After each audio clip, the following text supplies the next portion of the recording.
সাধারণ শিক্ষার্থী ও গণ আন্দোলনের তোপের মুখে প্রধানমন্ত্রীর পদ থেকে পদত্যাগ করে ভারতে চলে যান শেখ হাসিনা। পড়ে যান দলটির অসংখ্য নেতাকর্মী। এদের মধ্যে কেউ কেউ নেত্রীর মতো দেশ ছাড়ার চেষ্টা করেন, আবার অনেকেই জনগণের রোষানল থেকে বাঁচার জন্য আত্মগোপনে চলে যান।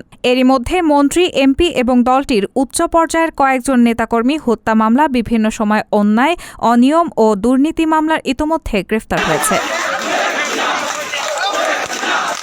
শেখ হাসিনা সরকার পতনের ১.৫ মাসের মাথায় পরিস্থিতি আগের তুলনায় কিছুটা শান্ত হয়েছে। এ কারণে এখন আত্মগোপনে থাকা অনেক নেতাকর্মী নিজ এলাকায় ফিরেছেন। কিন্তু জানা গেছে, নিজ বাড়িতে ফিরতে গিয়েই বিপাকে পড়তে হচ্ছে তাদের। ভুক্তভোগীদের অভিযোগ, নিজ বাড়িতে ফিরতে গুনতে হচ্ছে মোটা অঙ্কের টাকা, আর যারা এই টাকা দিতে পারছেন না তাদের নজির এলাকায় প্রবেশ করতে দেওয়া হচ্ছে না।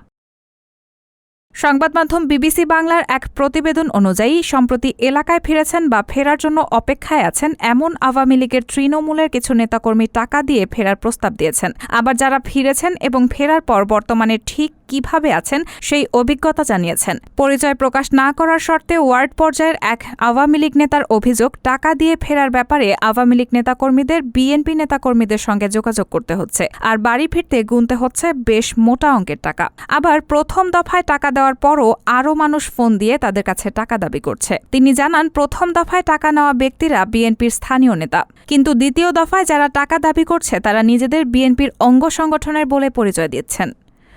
অপরদিকে টাকার বিনিময়ে এলাকাতে ফিরতে পারলেও তৃণমূল পর্যায়ের অনেক আওয়ামী লীগ নেতাকর্মীরাই এখনও স্বাধীনভাবে প্রকাশ্যে চলাফেরা করতে পারছেন না। আবার যারা এলাকায় ফেরার পর প্রকাশ্যে চলাফেরা করছেন তাদের অনেকেই হামলার শিকার হচ্ছেন।